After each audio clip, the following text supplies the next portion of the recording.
निश्चित तौर पे पार्टी डे बाय डे मजबूत हो रही है और आपने पिछली मीटिंगों को भी आजकल सोशल मीडिया के जरिए मैंने जैसा कहा देखा होगा।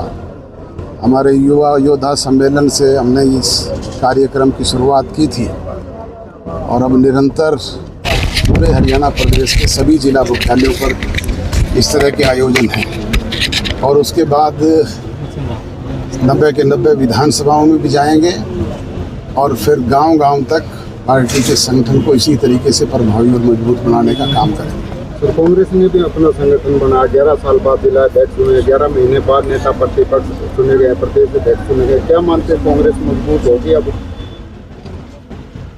कल ही उनके एक बड़े नेता कुलदीप शर्मा जी ने बयान दिया है, संपत सिंह जी का भी एक बयान आया था। क्या इन लोगों से दोबारा से ताकत हासिल की जा सकती है? जो पार्टी के संगठन के लोग ही इस तरह की बात कर रहे हैं तो मुझे कहने की आवश्यकता नहीं। ये तो वही लोग हैं जिनको पहले ही लोग आजमा चुके हैं और अब तो चले हुए कारतूस हैं। आज तो रोहतक जिला के लोग ही ये कहते हैं कि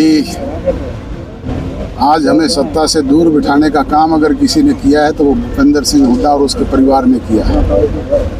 सर, अगर बात करें वर्तमान सरकार की, वो कहती है कि 24 फसलें हैं इसके बदले से, लेकिन बाजरे की खरीद नहीं हो रही पूरे हरियाणा में। आप चौक जे गिनाओ, नरमा कपास की किस तरीके से दुर्गति हो रही है। 1000 रुपये से भी कम खरीदारी चल रही है। आपके यहाँ पे बाजरा मंडी में आ रहा है, बाजरे की दुर्गति हो रही है। इसी तरीके से धान की दुर्गति हो रही है। कोई पूछने वाला ही नहीं है।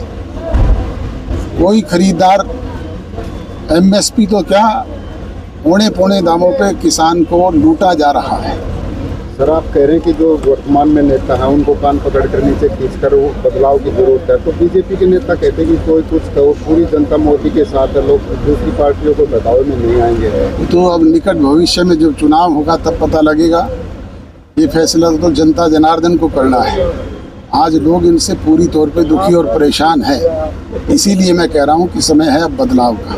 बीजेपी नेता कहते कि लोग उनके साथ, लेकिन मोहन भागवत कह रहे कि ऐसी ताकतें हैं कि देश को खंडित किया जा सकता है, वो चेता रहे हैं। जब उनकी विचारधारा ही इस तरह की है और उनकी विचारधारा के लोग ये कह रहे हैं तो मेरे कहने की जरूरत नहीं है।